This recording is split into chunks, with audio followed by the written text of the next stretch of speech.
Bienvenidos y bienvenidas a nuestro podcast A Dos Pasos. Gracias primero que todo a todos los amigos y amigas que nos han saludado y que han comentado después del primer capítulo que hicimos, y aquí arrancamos con el segundo. Hace pocos días celebramos el Día de las Iglesias Evangélicas y Protestantes y también las fiestas de todos los santos y de los fieles difuntos. Son días distintos, pero que nos invitan a mirar una misma realidad: la fe que se encarna en nuestras vidas, la esperanza que nos une y el amor que nos hace comunidad. Hoy queremos detenernos a contemplar esta presencia viva de nuestros hermanos y hermanas evangélicas, que están literalmente a dos pasos de nuestras casas, a dos pasos de nuestras plazas, escuelas y hospitales, a dos pasos de todo lugar donde alguien necesita escuchar una palabra de Dios. Los vemos en las calles, en sus templos abiertos, pero también acompañando con profunda fe a las personas privadas de libertad, compartiendo consuelo, oración y dignidad. Los vemos cantando, porque la música es parte de su alma evangelizadora. A través de ella anuncian el amor de Cristo con gozo y esperanza. Hoy queremos abrir este espacio para reconocer su testimonio, su compromiso y su aporte a la fe del pueblo de Dios. Y queremos compartir cómo vivimos nosotros la cercanía con nuestras hermanas y hermanos evangélicos, que seguramente también han estado a dos pasos de nuestras vidas. ¿Qué tal, Aníbal querido y nuestra Eli? Hola, muy bien. ¿Y tú? Muy bien. Un gusto, muchas gracias por estar de nuevo aquí, ahora en estas tardes que ya tienen la luz hasta más tarde, valga la redundancia. Oye, saludemos también a nuestro productor que está por ahí tras bambalinas, a nuestro Adrián querido. Háganle un gesto nomás. Sí. Oye, tenemos tremendo tema hoy día, las iglesias evangélicas. Bonita editorial ¿Sí? te salió, ¿eh? Muy bien, te felicito. Gracias, muchas gracias. Mira, es que es la experiencia. Yo tuve que como que mirar mi historia y de verdad que siempre nuestros hermanos evangélicos están a dos pasos. Es que es impresionante. Yo recuerdo, claro, muchas veces escucharlos cantar afuera de mi casa, ¿no? Como yo me preguntaba, ¿será que nos quiere? Porque mi familia es católica. Pero yo decía, bueno, ¿será que también siguen buscando adeptos, ¿no? Y fíjate que mi mamá fue en algún tiempo de su vida evangélica. Ella dice que caminó por el evangelio, una cosa así dice. Y yo creo que lo que ella más atesoró de esa experiencia fue el amor a la Biblia. Cuestión que yo creo que aprendí, porque yo también tengo un cariño especial a la Sagrada Escritura, y yo creo que eso lo aprendí de mi mamá. Mi mamá siempre tenía el versículo preciso para llamarnos la atención, o para hablarnos del amor de Dios, o para todo lo usaba. Entonces, sí, tengo esa linda experiencia. ¿Y tú conoces a algún hermano evangélico? ¿Ustedes? A mí me tocó la suerte de trabajar en el Centro Ecuménico Diego de Medellín, que se fundó en 1983 en plena dictadura y fue fundado por hermanos evangélicos y católicos. Y uno de esos temas fue la producción de la revista Pastoral Popular que dirigía el padre Ronaldo Muñoz, y tenía un comité editorial ecuménico. Bueno. Y uno de los grandes problemas de aquella época, podría recordar varias anécdotas, pero uno de los grandes problemas es que la pastoral popular se hizo ecuménica en aquella época, en la nueva etapa. Esta revista nació en el Seminario Pontificio de Santiago en el año 1951, un año antes de la revista Mensaje. Y fue creada por lo que eran seminaristas de los últimos años del seminario, entre los que estaban Alfonso Baeza, los Hurtón, Jorge y el hermano, que ahora no me acuerdo el nombre, en fin. Y, y en la dictadura pasó a ser parte de una revista ecuménica porque en ese momento, después de la salida del cardenal Silva Enríquez, vino don Pancho Fresno y después Carlos Oviedo, dos cardenales, sucesores de Enríquez, de Silva Enríquez, y resulta que fue la época en que se vino nuevamente la iglesia se retrayó a la sacristía, ¿no? Sí. Y entonces había mucha vigilancia, diría yo, ¿no? Vigilancia de todo lo que se pudiera hacer, teología, pastoral, y que no fuera dependiente del obispo. Entonces, la forma política de hacer el tema fue sacarla como algo ecuménico. Pero fue una experiencia extraordinaria, porque Ronaldo incluyó pastores de población como él. Y entonces fue muy bonito. Yo creo que ahí aprendí muchísimo. Aprendí a distinguir que las iglesias evangélicas no son una. No. Que existen una corriente más tradicional, no me acuerdo exactamente el nombre, pero y otra que es todo el pentecostalismo, ¿no? Que es lo que se arraigó en nuestro pueblo. Sí. Pero podemos ir avanzando, no sé. Mira, ¿tú? Estaba aquí acordándome de por qué los denominan mal canutos. Ah, sí. Es por una especie de compatriota, pero claro, que podría ser mi tatarabuelo, Juan Bautista Canut de Bongil, que nació en Valencia, en España, el 30 de septiembre de 1846 y fue un gran propulsor, predicador. Murió en Chile y bueno, gracias a él se fundan muchas iglesias evangélicas. Y ahí me conecté, busqué ahora en este minuto un poco de él, muy breve, porque me acordé de una persona muy querida que tiene actualmente 80 y tantos años y siempre habla de la Nievesitas. Y la Nievesitas fue su mamá, la persona que lo crió. Y la Nievesitas participaba muy activamente en una iglesia evangélica donde el predicador era un norteamericano y trajo muchas ideas de avanzada a una gran cantidad de personas. Ella era del sur, pero vivía en Santiago. Entonces eran gente que vivían muy apegados a lo natural, conocedora de hierbas, andar descalzos, comidas sanas, llevar a los niños al campo. Y él tiene este recuerdo de, con la Nievesita, haber ido al campo con más niños y hacer campamentos en aquellas épocas. Si él tiene 82, pues pucha, era niño, era chiquitito y la Nievesita se lo llevaba y él era feliz para jugar con esos niños hasta que después ya no le gustó tanto la parte más doctrinal, esa no le gustó. Pero me hace pensar en un arraigo muy saludable en algunas familias, por ejemplo, ¿no? Pero ahora me voy a pegar un salto con esta serie Los Elegidos, que por lo menos yo he disfrutado mucho, Chosen, que muestra a un Jesús muy amigo, muy cercano, que ayuda a comprenderlo desde otra dimensión, cómo mira los ojos. Corren por ahí unos videos mirando y sonriendo. Ah, muchísimo, sí. Es maravilloso, sí, ¿no? Y que está hecha por evangélicos. Que son financiada especialmente, tienen una producción tremenda, no solo en películas, que corren muchas, algunas bien. Bueno, de hecho, esta serie que está dando Televisión Nacional todos los sábados, Moisés, David, son todas evangélicas. Sí, y hay una serie de actores que tú los ves y ya sabes que es una película evangélica, o sea, tienen una productora tremenda. Pero también pienso en las producciones musicales.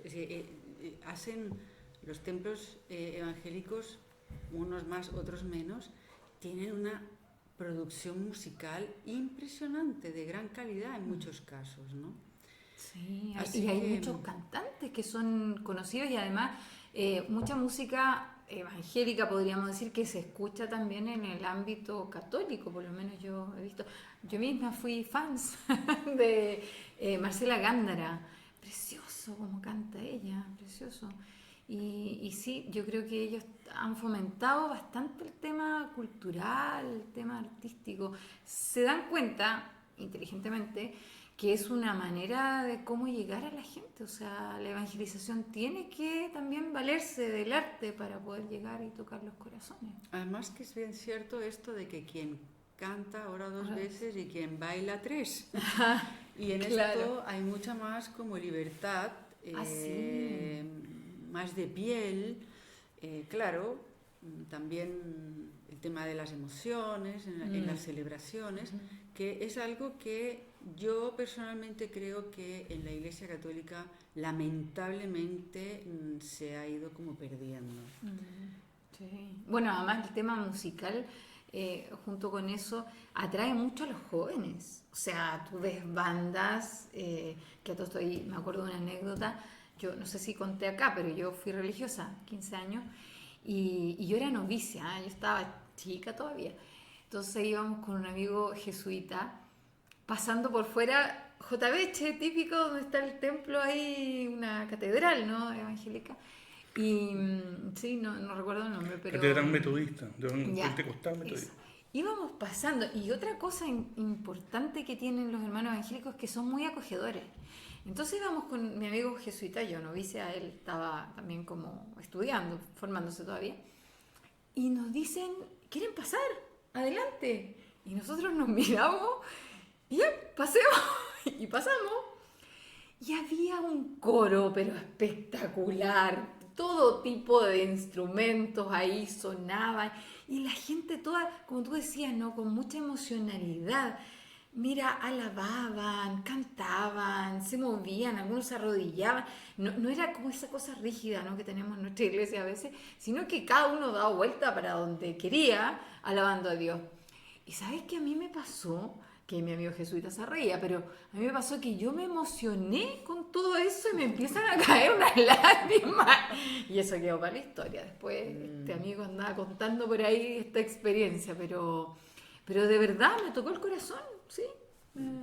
Yo tuve dos experiencias que quiero contar. Una es que en el tiempo de la dictadura, donde los evangélicos eran sumamente importantes para...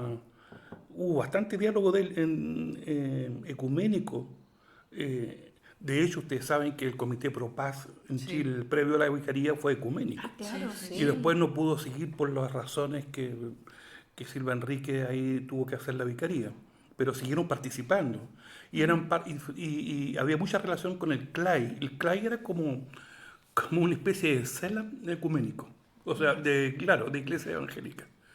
Y me tocó asistir a cubrir una asamblea latinoamericana del CLAI, de la Confederación Latinoamericana de Iglesias Evangélicas, en San Pablo, que era toda una experiencia nueva, que ahí pude convivir con ellos, bailar, cantar, celebrar con ellos. Qué lindo. Y además habían católicos que estaban invitados, entre ellos Pedro Casaldáliga, que tuve la oportunidad de entrevistarlo en aquella oportunidad en San Pablo. Y la segunda es que también para toda la dimensión de los derechos humanos en Chile fueron sumamente importantes. De hecho, si ustedes ahora escuchan la propaganda, la publicidad de Radio Cooperativa por los 90 años, hay una parte en que dice cuando es silenciada por un decreto de Pinochet. Y no quedó radio en Chile que pudiera emitir algún tipo de información. Fueron silenciadas Radio Santiago, La Chilena, La Cooperativa aquella tarde. Y la única que quedó en pie era una radio pequeñita de la iglesia evangélica, de la iglesia metodista, que era la radio Umbral, que transmitía casi todo el día música folclórica, y se armó rápidamente un departamento de prensa y empezamos a trabajar. Por un lado estaba el Colegio de Periodistas, que se emitía una hojita a mimeógrafo. No sé si la gente entenderá hoy día lo que es un mimeógrafo, Sí. pero imagínense Era lo- una fotocopiadora manual. Era lo previo, claro, la foto. Que funcionaba con un rodillo, ¿no? No sé Y, tanto. y ahí íbamos a buscar esta hojita del Colegio Periodista, que era la información que había. Y La radio Umbral fue creciendo, la gente hacía esfuerzos por tener antenas y los evangélicos se portaron de maravilla, con los católicos y todo. Y ahí yo me tocó cubrir para el plebiscito del 88 por Radio Umbral. Y como no teníamos plata, en ese momento el móvil de Radio Chilena me trasladaba. Así que cubríamos para la Chilena y para Radio Umbral. Amigo, tengo que decir que tú tienes una voz de locutor, Radio Umbral. Sí, Hice práctica en radio en minería. Oye, parece que nos va quedando poco tiempo, esto se hizo pero muy Sí, muy déjenme corto. hablar un poco entonces, hablando de alegría y de jubileo, que tenemos el jubileo de la educación. Antes que pases a eso, disculpa que Sí. monopolice, pero yo creo que hay un tema que no podemos A ver. obviar. ¿Ah? ¿Cuál? Estamos en pleno proceso electoral y los evangélicos son, a mi juicio, no es que estén todos por la extrema derecha, como aparentemente nos hacen aparecer. Hay un estudio en CIPER que es muy bueno, que lo recomiendo, y que sirve para ver que no es una masa única, total, sino que hay muchas diferencias internas. Lo que pasa es que hay dos corrientes, y una que tiene que ver con lo que es la conversión precisamente en los procesos hacia lo que es fe política, pero también hay una intención de instrumentalización tremendo de parte de la extrema derecha. O sea, el gobierno de Bolsonaro, lo que pasa en Estados Unidos y en Guatemala, en El Salvador, son producto de eso. Entonces, acá no es raro que aparezcan candidatos que tienen todo el derecho de hacerlo, no tengo ningún problema de eso, pero hay que distinguir que no usen su confesión religiosa como arma política. Lo mismo vale para nosotros los católicos. Sí. Bueno, pero la otra semana yo creo, amigo, que nos vamos a meter de lleno al tema político. Yo creo que ya con esto hemos compartido harto y bueno, yo creo que si hay algo valioso del aporte de las iglesias evangélicas es la centralidad en su fe personal y en la palabra de Dios y en cómo ellos utilizan todas las herramientas para poder llegar y seguir evangelizando. Así que ha sido una alegría conversar de esto.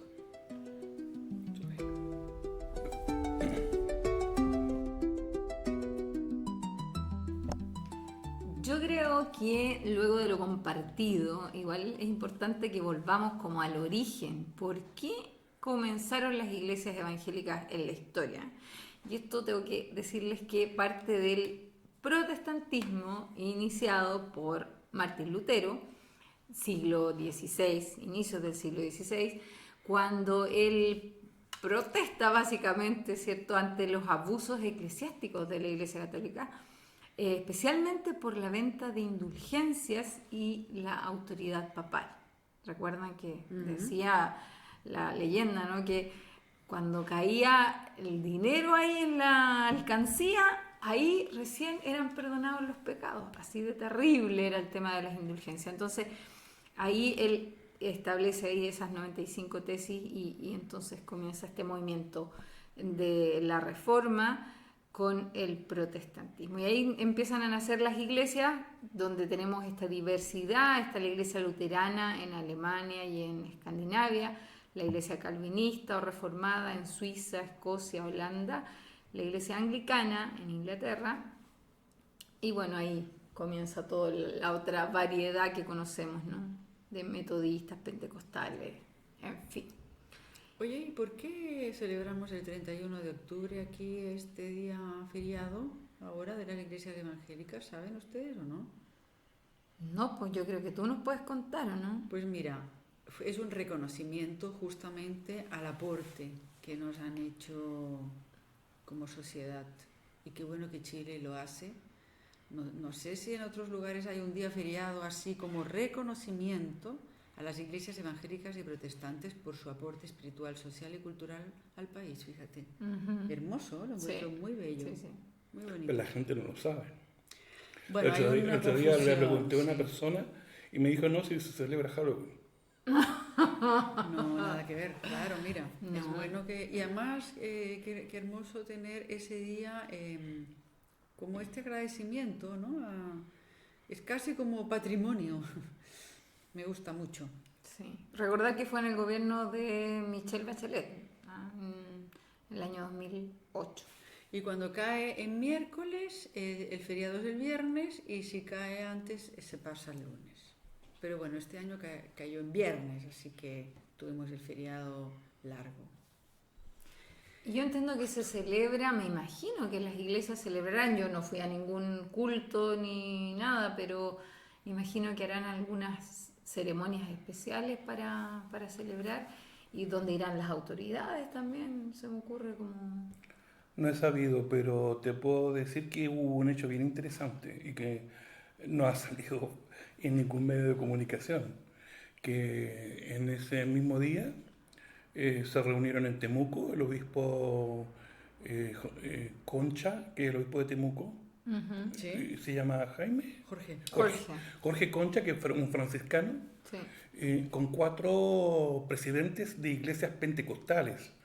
¿Podrías contarme cuál es la diferencia entre protestantes y pentecostales? Yo creo que la mayoría en Chile son pentecostales, la población mayor. Y en esa oportunidad hicieron una liturgia y una declaración pública sobre la necesidad de que Chile, sea el gobierno que esté, reconozca constitucionalmente los pueblos originarios. Todo lo que ha quedado pendiente en la reforma constitucional, las iglesias evangélicas junto con el obispado de Temuco están pidiendo el reconocimiento de las iglesias de los pueblos originarios. Y lo hicieron para el Día de las Iglesias Evangélicas. Oye, qué importante. Muy importante. Sí, muy importante. Bueno, decir que Jorge Concha es de origen mapuche, ¿no? El obispo, me parece.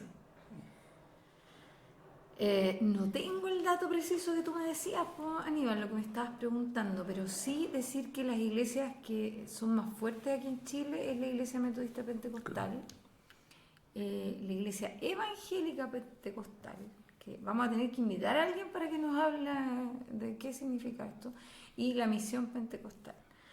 Entonces, pero es harta la población que se declara evangélico, por lo menos un 20%. Yo creo que ha ido en aumento. Mira, yo vengo de hacer 2 visitas por mi trabajo, una en el norte de Chile, en Copiapó, y otra en Buenos Aires, en Argentina, y en ambas las personas me decían, preocupadas, ¿no?, de la baja asistencia de fieles a las misas, ¿por qué las iglesias evangélicas siguen atrayendo gente y se ven llenas? ¿Y por qué nosotros, los católicos, pareciera que nos entusiasmamos? Así que hay algo que tenemos que aprender de nuestros hermanos y hermanas evangélicas. Yo creo que tiene que ver con esto que hablábamos de la misa, de la música, del ritmo, sí. Ahí hay un tema. ¿Y para qué estamos con cosas? Ese es el mundo pentecostal, precisamente. Sí. Y pentecostal, no recuerdo exactamente, pero viene por poner el énfasis en el Espíritu Santo, ¿no? Entonces, tiene coherencia, ¿no?, de Pentecostés. La fuerza en el Espíritu Santo, y de allí que salen a la calle. Esto de que los católicos hoy día hablamos de iglesia en salida, los hermanos evangélicos lo hicieron hace rato. Bueno, y Canut fue el iniciador del pentecostalismo en Chile. Y además en Coronel y Lota. Del sur. Claro. Súper.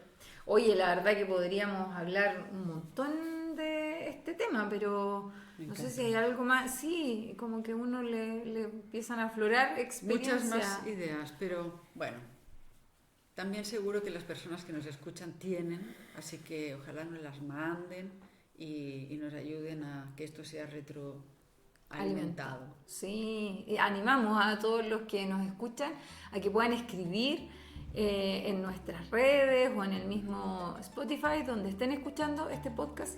Envíennos sus comentarios y cuéntenos también de qué temas les gustaría que conversáramos. Muy bien, hasta la próxima entonces. Gracias. Hasta la próxima, estamos a 2 pasos. Mucha paz.